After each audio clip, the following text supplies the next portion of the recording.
¿Sabes qué es la SBIT? Es la Secretaría contra la Violencia Sexual, Explotación y Trata de Personas. Esta secretaría existe desde el 2009 como resultado de la aprobación de la ley BET. Su rol es de gran importancia y hoy te contaremos un poco más. Soy Kimberly Baltazar, mujer garífuna. Y Damaris Lemus, mujer Xinca, quienes a partir de una serie de 3 podcasts te iremos acompañando para discutir estos temas que son tan relevantes en nuestros espacios. Cada una irá contando historia de nuestras comunidades y entretejiéndolas con conceptos importantes para comprenderlas mejor. Soy Kimberly Baltazar, mujer y lideresa de la comunidad garífuna, y hoy me acompaña la licenciada Génesis Urbina, directora contra la violencia sexual de la Secretaría contra la Violencia Sexual, Explotación y Trata de Personas, SBEP, para discutir el tema de violencia sexual. Licenciada, por favor, cuéntenos, ¿cuál es la definición de violencia sexual? Creo que la violencia sexual, para poderla explicar de una forma más sencilla, quisiera hablar acerca de algunos elementos. Uno de los elementos más importantes de la violencia sexual es el consentimiento. Entonces, todo acto de naturaleza sexual que sea no consentido va a ser violencia sexual. Estos actos van desde penetración hasta tocamientos y actos que no necesariamente tienen que ver con el uso de los genitales, siempre y cuando se atente en contra de esa libertad de consentir la realización de actos sexuales. Esto va para un adulto, o en su caso se irrumpa o se afecte de manera negativa el sano desarrollo de la sexualidad de un niño, de una niña o de un adolescente, siempre va a ser considerado violencia sexual. Entonces no hay una definición única, pero este es un conglomerado de acciones muy generales que contemplan diversas acciones que se materializan en delitos que la ley contempla. O sea, la violencia sexual no solamente es un delito, sino que son muchos delitos, muchas acciones que llevan una sanción, pero que van íntimamente relacionados con la sexualidad de la persona y la libertad que tiene de decidir y la garantía que nosotros como adultos tenemos en relación al sano desarrollo de un niño, de una niña o de un adolescente de la sexualidad. En la misma línea de las preguntas, ¿qué delitos y acciones caben dentro de esta definición? Según la ley, no solamente la violación va a ser considerado como violencia sexual. Existen otras acciones como la agresión sexual, la violación a la intimidad sexual, el ingreso a espectáculos y distribución de material pornográfico a personas menores de edad, la violación a la intimidad sexual y la seducción y el chantaje de niños, niñas y adolescentes por medio del uso de las tecnologías de la información. Muy bien, licenciada, escuchando todas las definiciones y las acciones que caben entre esos delitos, quisiera que usted nos comentara cuáles son las consecuencias legales de estas acciones.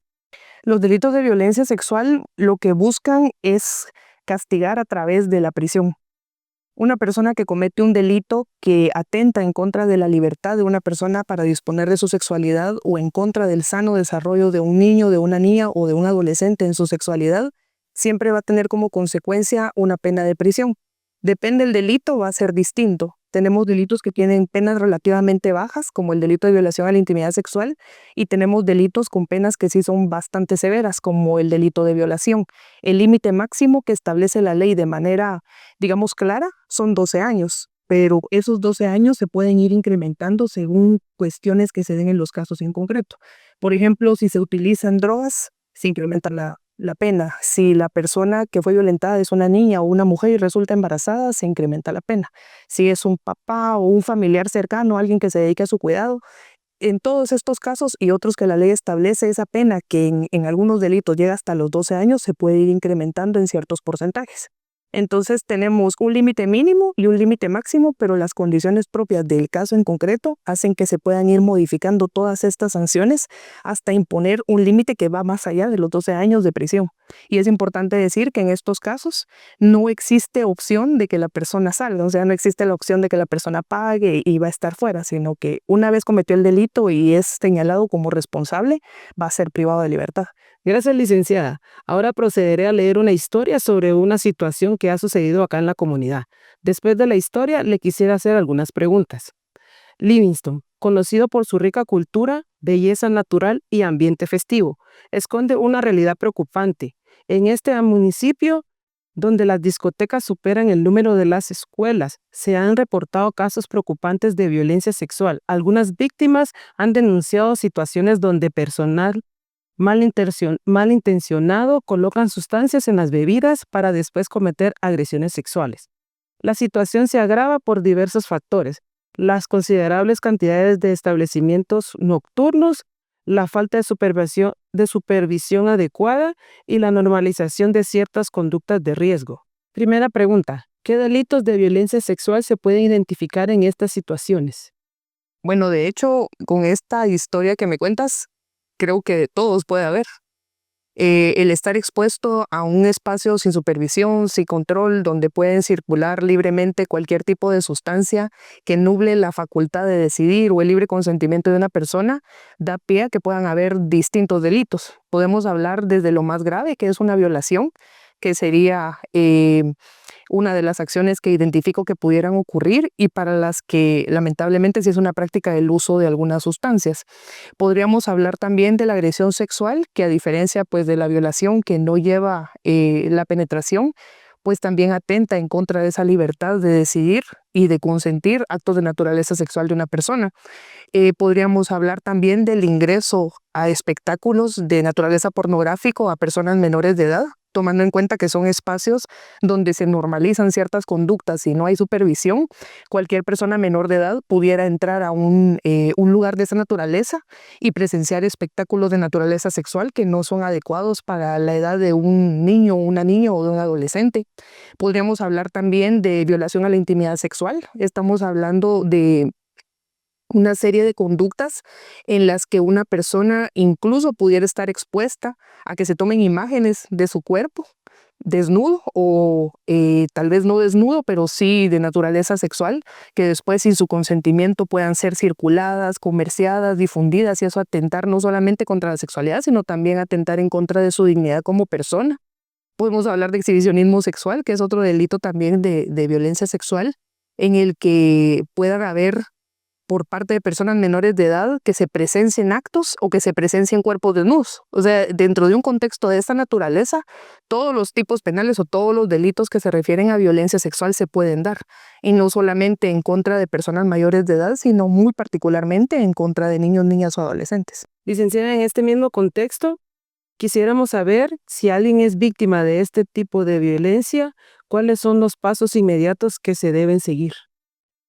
Es un poco difícil poder estandarizar una serie de pasos porque cada caso es distinto, pero uno de los primeros, si estamos hablando de una persona consciente, que de repente, pues aunque se haya utilizado algún tipo de sustancia, se puede expresar claramente, se puede movilizar, hay alguna persona a la que pueda recurrir, es importante presentarse a la clínica de violencia sexual más cercana o al centro de salud más cercano, donde se puede hacer no solamente un primer abordaje para estabilizarla, o sea, tratar en la medida de lo posible que esté lo mejor, lo más estable, priorizando su salud y posteriormente pues tratar de ver el contexto del caso concreto. Si hay algún tipo de lesión física, pues que se le pueda brindar la atención necesaria y si no, pues que se puedan hacer todas las evaluaciones que se requieren por parte de distintos actores del Estado a efecto de lograr garantizar que la persona que cometió este delito o las personas que cometieron este delito también puedan ser sancionadas en algún momento. Entonces los primeros pasos serían atenderle para que esté bien, porque la prioridad es esa, y después pues coadyuvar de alguna forma para que se logre sancionar a las personas que lo cometieron. Esos serían tal vez como los primeros grandes pasos, pero también hay un caso o un escenario hipotético donde no necesariamente la persona de forma inmediata va a poder tener conciencia de lo que ocurrió. Eso puede ser que ocurra días u horas posteriores. Entonces es importante que si se encuentra dentro de un margen de las primeras 72 horas, acuda siempre al centro de salud para que se pueda aplicar medicamentos que lo que buscan es evitar enfermedades de transmisión sexual o en su caso embarazos no deseados. Y poder garantizar así no solamente pues este contagio o este embarazo, sino también que la persona se estabilice y que se encuentre médica o físicamente bien y que se pueda acceder a otros servicios que no necesariamente son médicos, pero que son necesarios para su recuperación. Licenciada, para terminar, tengo una siguiente pregunta. ¿Qué servicios de apoyo inmediato existen para las víctimas? Bueno, existen una serie de servicios. Si hablamos de su seguridad, existen las medidas de seguridad, por ejemplo, que eso le compete a la Policía Nacional Civil y al juez de la localidad en la que se encuentre. Podemos hablar de los servicios de salud, que En este caso, como mencionaba anteriormente, el Ministerio de Salud Pública y Asistencia Social, a través de las clínicas de atención a víctimas sobrevivientes de violencia sexual, puede brindar, pero también los centros de salud, que digamos serían los lugares más cercanos por parte del Ministerio de Salud Pública y Asistencia Social a la población. Existen otras instituciones del Estado como la Defensoría de la Mujer Indígena, el Instituto de la Víctima, que además de la atención en salud, brindan una atención legal, médica, psicológica e incluso psiquiátrica. Y también es importante hablar de que hay actores de sociedad civil que tienen presencia en algunos departamentos a los que se puede acudir, en los que también se da una atención que va más con un enfoque psicológico, el acompañamiento legal o en su caso también el acompañamiento social. Licenciada, muchísimas gracias por este espacio que nos brinda a nosotros como pueblo.